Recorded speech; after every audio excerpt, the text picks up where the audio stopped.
G'day friends, I have a confession to make. I love kebabs. Although I am not Lebanese, haven't been to Lebanon, not yet, I'd like to go. But with me is a gentleman who's Lebanese, so why don't we meet him? George, come and say g'day. How you doing? Good, and you, Father? Very well, thanks. All right, George has an amazing story, so listen very carefully. First, tell us a little bit about your family. Well, I have 3 gorgeous sisters, Yep. and I have 1 younger brother, so I'm part of a very large family. Okay, pretty tough growing up. Yeah, few I battles, had, yes, few I had a scars. few scars I can share later. Okay, so when you were younger, Yeah. you were born here in Australia? First. Yes, and my parents were born in Lebanon. In Lebanon. So what were things like in your household? Were you a bit of a religious family? Well, look, faith in our childhood was always every Sunday, and during the teenage years, we only really started going to Christmas and Easter. Okay, so originally you were going to Mass each week, then it was only became once or twice a Yeah, year. so we only really went to Easter and Christmas. That's a pretty common story for most of us, yeah? Exactly, exactly. Okay. So then what changed? Because for how long was it that you were not To so be honest, involved? Father, it was for a while, 10 to 13 years maybe. Okay. And I was actually at work one day telling a lot of stories about what I've been reading. I really do love to read. It's one of my favourite hobbies. Yep. And I love best-selling books. Yep. So one of my friends, he told me something that for me was very foreign, Yeah. which was that the Bible was the best-selling book in the world. Okay, And yeah. at first, I thought he was just having a laugh. So he's saying, well, why don't you read it, was he? Well, exactly. But, Challenge you. I Were thought... you a bit shy at the time? Well, no, but I just thought that he was actually pulling my leg or having a bit of a joke. And yeah. I did my research into it, and to my amazement, the Bible was the best-selling book of there you go. all time. Was there something in the Bible in particular that spoke to you, that really resounded in your heart? For me, it was the difference about how I was living my life. It was a new concept because I'd never read the Bible. Yep. It was something that was completely new to what I was doing at that particular time when I drifted away. Okay. And was there a particular passage that jumped out and maybe touched you or spoke to you? There was one which was at first a bit shattering, a bit shocking to me, where Jesus said that if you look at a woman and lust in your heart, then you've committed adultery. And at that time, for me, adultery was only if you cheat on your girlfriend, or if, for example, a wife cheats. It wasn't really looking at a woman and lusting at her is adultery. So it was more of a challenge. It was Jesus saying, you know, if you want to be a Christian and not just have the title, there are hard things that you have to learn in order to be my disciple. So I'm a guy who likes to be challenged and like to be dared. Yeah. And that was the first time anyone ever dared me to do something more. Okay. So was it something connected with like this practice what you preach sort of thing? So like be authentic, don't just be Christian in name only. Exactly. Well, for me, you know, I thought being a Christian was doing the things that at that time my friends told me were you know, a bad thing to do. For example, don't murder, don't rape people. Those are the things that... Or the extreme sort of things. Exactly, but, you know, going out and partying and, you know, going and picking up as many women as you want. We never, or I never thought that was by any chance not being a Christian. Okay, so it was almost like keep away from the really bad things, but you could still have a bit of fun on the side. Exactly, for yourself. Yeah, so when I read the gospel, that's when, to be honest, it was a slap in the face. It was Jesus telling me, well, that's not the truth. That's not the way that I want you to live your life. And to be honest, it was a scary moment in my life, Father, because I had to choose between the way that I wanted to live my life. I couldn't ignore what he had said because I had read it for the first time. It was a seed that was really hit you. Yes, and it was a seed that was planted in my mind, and it was never going away. And I needed to make a choice then and there. Am I going to try to stop lusting at women that, and this is very sad and I'm shameful that I have to say this in front of a lot of people, but I was doing it nearly every day. And so Jesus was challenging me to start living my life the way that he wants me to, and not the way that I wanted to. For a lot of us, we can get stuck in a bit of a rut where it's really like a darkness, or like we're in the mud. Would you describe yourself a little bit like that? Well, look, once I started reading the gospel, I really had a bit of an attractive flavor to the saints. I really started to research about the saints, about my own saint, about Saint George, and about the fact that many of these saints had written books that I wasn't really aware of. Yeah. So I read a book by Saint Bridget. It was about her revelations, and it really struck chords with me because Jesus said, and there are some very famous icons about this, that those Christians who are stuck in the mud or who are in mortal sin, they can't get out unless he himself comes and picks the sheep up and puts him on his shoulder. And that's what I feel later on, which I'm more than happy to share with you. I feel that Jesus done. He came and he picked me up from that pit of mud, my mortal sin, and he put me on his shoulder and he said, this is my sheep. So you were in a place that you really needed God to take you out of it. Yes, see, for me, and this might sound scary to a lot of people, when I was in that dark place, for me, it wasn't dark. I thought that was what I had to do at the time to be accepted. That's what a man had to do in my sort of culture to be valued. You know, it was about the score. How many women have you scored? You know, when my friends used to share stories, boasting and things like that. It was about the number. I had 2. How many numbers did you have? I have 3. How many fights did you get into? All of that sort of stuff. That's around us everywhere. It's not uncommon, isn't it? Yes. So what happened? What were the steps that unfolded that changed your life?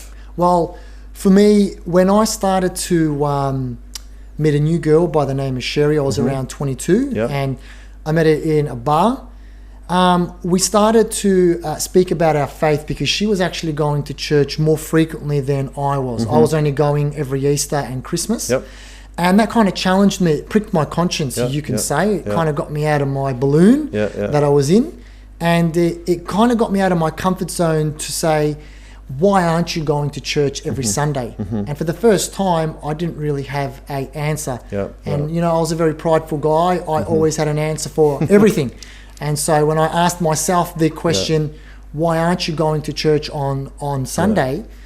And after I meditated on a lot of my answers that I was giving myself, I found that not only was I giving excuses, I had excuses for my excuses.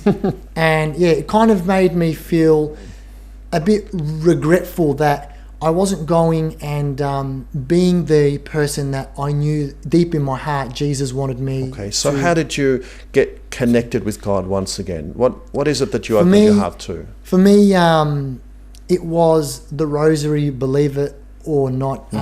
For me, I really wanted to become closer to God. At that time, I was in a very big mess in terms of my thoughts and what I wanted and what God wanted from me. I didn't know what God wanted from me. And so was Mary like leading you back to Christ in that sense? Or well, yes. So she helped you get to know him? Or? Well, for me, and this is something that was always a foundation in my life. You can't love someone unless you know that particular person. And at that time, something hit me. I didn't know Jesus, so how can I say that I love him? So for me, I have a very strong devotion to my mum in terms of I love my mum. I'm sure you do too, and a lot of people do.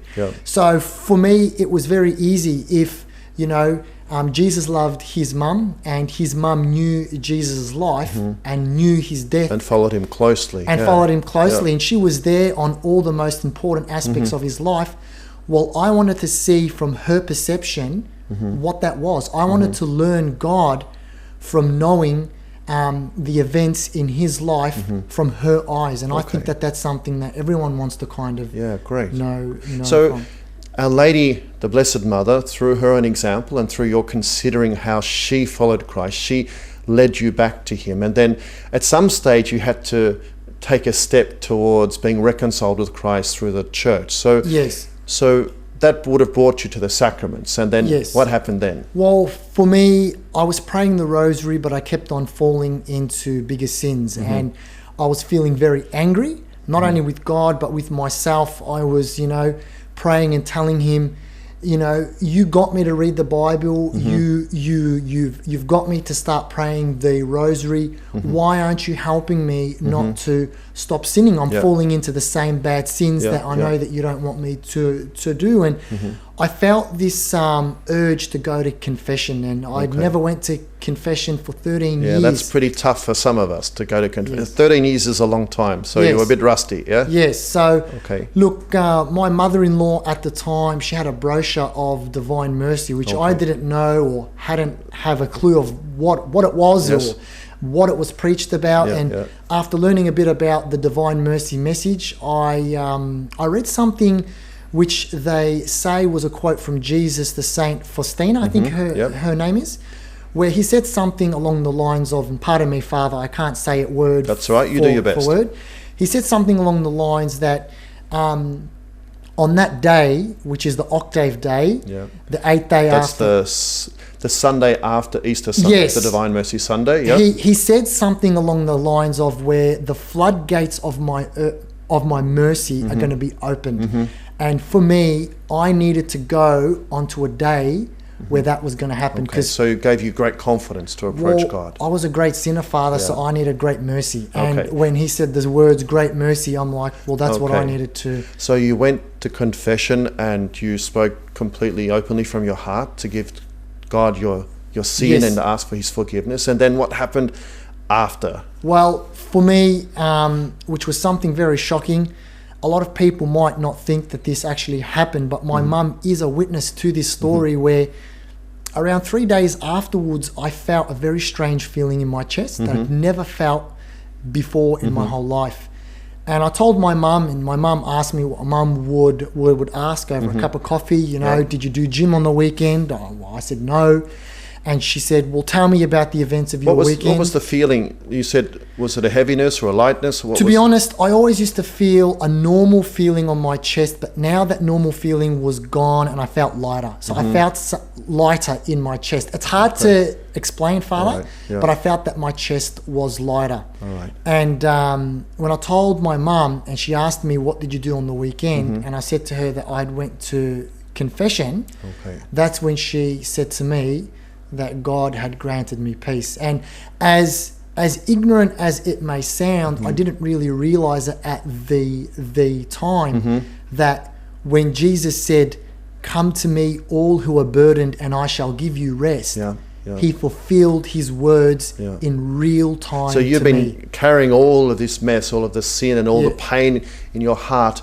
And then at the confession in the days following, you had a real tangible sense Yeah. that that'd been freed from you. And look, I guess the way to put it is, and I'm sure a lot of people can also agree with this statement, is that even when you have a fight with someone that you love, you don't have a nice feeling in your stomach or Yeah. have a nice feeling. Yeah. And when you reconcile yourself with that person, you feel much better. Yeah. And so for me, I realized later on, that's what happened. I had hurt God. Yeah. I'd hurt his feelings after he had done so much for me. Yeah. And he helped me to reconcile myself with him. And that's what he was telling me later on in my life. The feeling of that lightness was him carrying away all those burdens and being Okay. reconciled to him, which I Yeah. didn't realize at that particular time. Yeah, that's an amazing gift that you've received. Praise So now God. in your life, what's happening now for George now? What's Well, happening in your life? For me at the moment, I've got a very beautiful family that God has given me, praise Yeah, God. yeah. And I have a beautiful little daughter. So you're married now? Yes. How I long am. ago? Well, I got married at the age of 24. Okay. Who Yes. married you?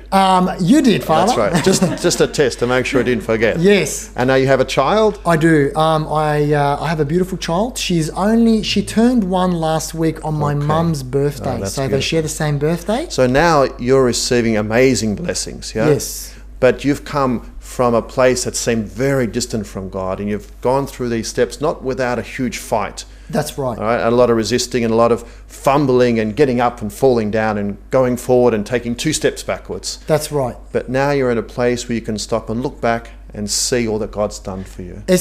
Especially through the rosary, which Sherry's family introduced me to, especially when we meditate over the sorrow that Jesus and Jesus' mum went through.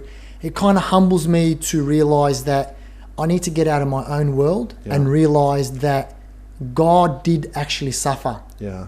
Someone who never did any evil in his life, he allowed all these wounds to come to Him to heal me from my wounds. And so that, He suffered for you. Yes. And for me and for all of us. Well, how about we wrap all of this up in a beautiful prayer, and we can pray in particular for those people who perhaps seem very far from God.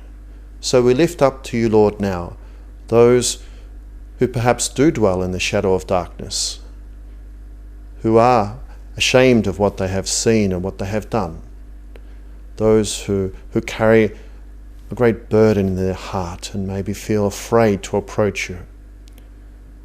For anyone, Lord, who seems distant from you, we ask you to grant your merciful love, to draw them back to you, to take from their hearts any fear.